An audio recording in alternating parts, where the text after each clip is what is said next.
This is Fresh Air. I'm Terry Gross. You know how to whistle, don't you, Steve? You just put your lips together and blow. Everyone was knocked out by the 19-year-old Lauren Bacall when she made her screen debut in the 1944 film To Have and Have Not. 1 year later, she married her leading man, Humphrey Bogart. They were married for more than 11 years when Bogart died of cancer. Their screen lives together included the films The Big Sleep, Dark Passage, and Key Largo. Bacall also starred in other films such as Young Man with a Horn, How to Marry a Millionaire, Designing Woman, The Shootist, and Misery. Her latest is Robert Altman's new satire of the fashion world, Pret-a-Porter, scheduled to open this Christmas. Bacall wrote about her life in her 1978 autobiography, By Myself, which won a National Book Award. In her new book, called Now, she reflects on her life now as an older, single woman.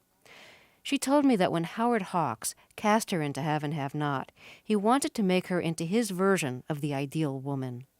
Well, that ideal was a woman who could give as good as she got, who had humor, who was kind of a woman of the world and somewhat insolent, and actually who behaved rather like a man.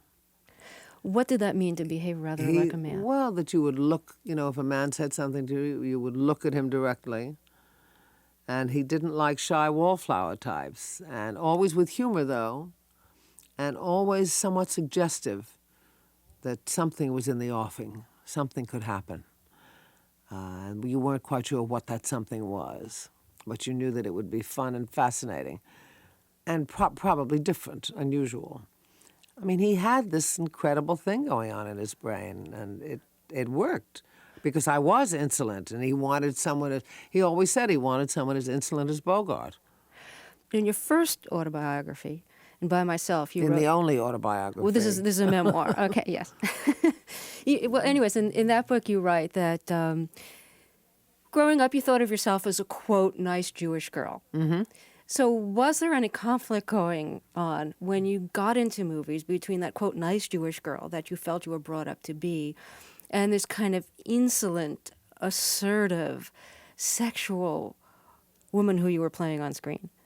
No, because I love that. I mean, once you're a nice Jewish girl, you're always a nice Jewish girl, That basic thing never changes, I'm afraid. You never lose that. But, no, I didn't think that. I loved doing that. To have an opportunity to be like that, a woman of the world and insolent, having had adventures, oh, God, so glamorous, fabulous. What did you do early on to convey the sense of mystery that your character had to have? I don't think I did anything. And I'm thinking of To Have and Have Not and The Big Sleep. But I don't think I did anything. I think it just happened. I think it was there. There are certain things in one's personality that you're not even aware that you have. There are things that a camera picks up that you don't really know about. Mm-hmm. And they convey a certain aspect of your personality that leads you to believe all these things that you want to believe. You can read, an audience reads things into a character and a personality that they really want to read into that person. You had something that was described as the look. I mean, your eyes were kind of droopy, and you'd look at people with your head lowered a little bit. And yes, and I'd look up at them. Yeah. So describe the look a little bit Chin more on chest. And how you got it. Well, I was terribly nervous during To Have and Have Not. It was quite a terrifying experience for me, and I was this kid, and I was scared to death of all these pros around me, and really had almost no experience on the stage, and certainly none in film. So I was shook when Hawk said action, and there was quiet on the set. I'd start to walk into a scene, and then my head would shake, and my hands would shake. And I discovered that if I kept my head down and looked up, my head would not shake. So I started to do that when I could, when it was appropriate in a scene. And that's how the look came about, but it wasn't that I had planned to have a look. It was just that it was a way to keep my head steady. And that was very important. Terrible to look at another actor while your head is shaking. What did Humphrey Bogart, who became your husband, teach you about acting when you were starting out? Well, the one thing that he taught me, the major thing that he taught me, was to think before the scene started. to realize that you came from somewhere, that something happened before you entered a scene. So that when Howard Hawks said action, your character did not begin with the word action. Your character began before then. So that you came on stage, on screen, into the scene with an attitude, with a point of view, with some weight behind you, instead of aimlessly entering the scene and speaking words. And that was a very valuable thing that he taught me. I think a lot of people have been a little disappointed by life and by love because they compare it to what they've seen in the movies and it never quite measures up to the movie version. Before you ever really experienced love, you were acting out the movie version of romance, and then you started having the romance with the person who you were acting it out with on screen. And I guess I'm really wondering if there was anything disappointing about the real life version of it, even though it was the same two people who were doing it on screen.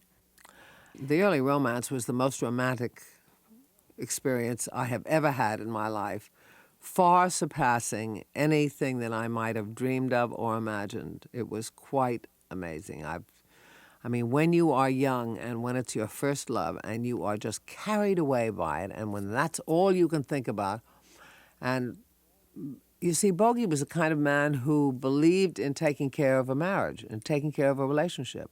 He believed you had to work at it and keep it fresh and fun and interesting, and he did. He was already a movie star to you, right? Oh, yes, when you worked together. absolutely. So you had a sense of him as an icon as well as a man. No, not as an icon. He was not my favorite movie star. Did you tell him that? Yes, he knew it. No, Leslie Howard was my favorite. He knew that. But he had worked with Leslie Howard in Petrified Forest, which is funny, you know.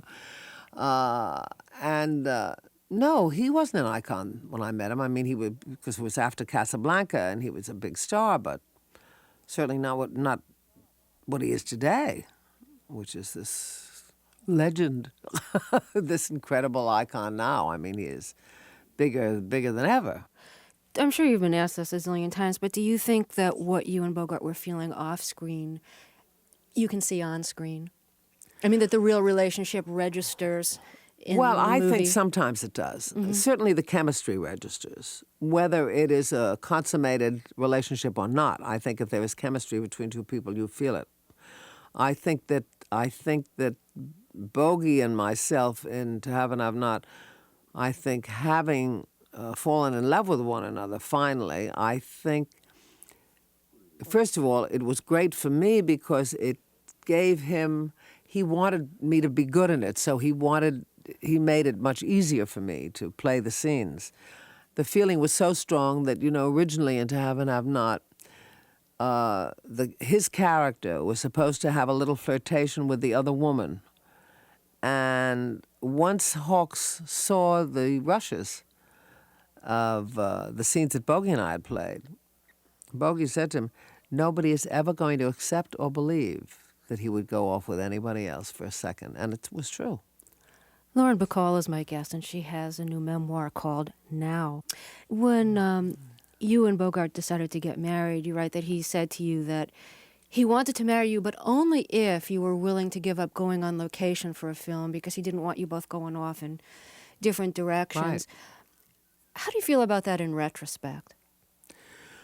Well, I recognize the fact completely that separation does not breed a happy marriage. I think you must be together. I mean, the reason you get married is to be together, not to be separated.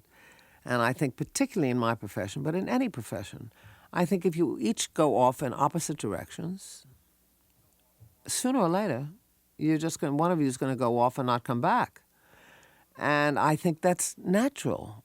And I agreed to his terms.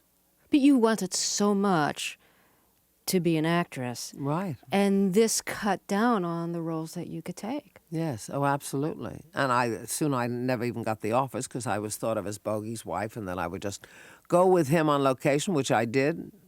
And we were never separated. We were separated once only for a very short time. Well, I was thinking how, in a way, frustrating it must have been when he was making African Queen with Katharine Hepburn.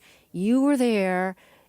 in Africa with them, kind of suffering through through all of the problems they had to suffer through. But I mean, you were there as the wife, and I not was there as the wife. I was in not as charge the of star. lunch. No, right. So No, how but did you that know, I had a feel? lot of frustrations about my career. A lot of, times where I felt I should have been considered for a part that I wasn't considered for. Bogey had decided early on and told me from the very beginning that he would never interfere with my career, that whatever I did professionally, I would do only with myself and my agent. If I wanted his advice, I could ask him, but that he would never step in, and he never did. And sometimes I thought, well, he ought to step in. I mean, once in a while, I should be in a movie with him, that one of the parts. But whatever his decision was, he was correct, because he'd had enough experience to know what worked and what didn't work. And I was very frustrated at times, but I still believe, and I even believed then, that even throughout my frustration, that the choice I made was the right one. Obviously, in view of what happened, it most certainly was the right one. And I'm really happy that I made that choice. Because your life Well, together was so because short. he had a life. He had a life that he never thought he would have. And it was very short. But imagine if I'd gone off somewhere. Well, I mean, he wouldn't have stood for it anyway, so. After his death, how did that change for you the life you wanted for yourself professionally? Well, unfortunately, it didn't change very much, because, when people get in the habit of not seeing you very much on screen, that habit kind of carries over. And I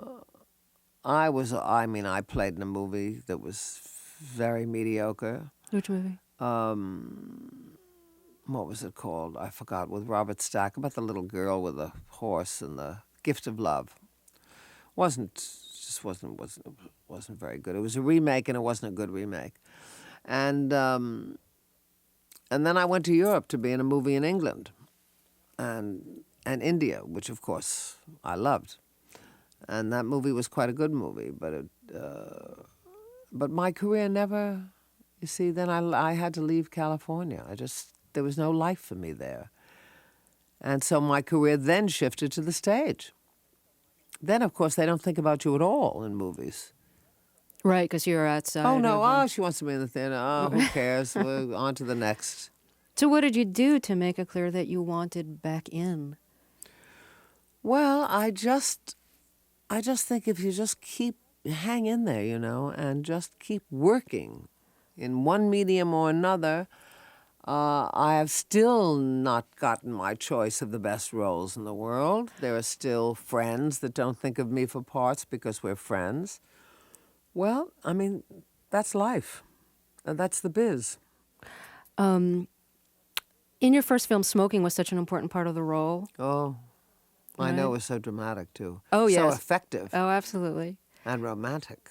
And then your husband, Humphrey Bogart, died of lung cancer. That's right. And you continued to smoke, I think, till I know it. 1986. Tell me about it. No, well, I mean, because you just don't believe that it's going to happen, and hopefully it won't. Was smoking off-screen dramatic in any way for you, Oh, like it was absolutely. on screen? Oh, absolutely. Because if there was a pause, in a conversation with anyone, you could always light a cigarette. Or if a man lit a cigarette for you, you could look up. I mean, it's the most dramatic thing in the world, because it's intimate, it's suggestive, and that's one of the problems with giving it up, is that it's very useful.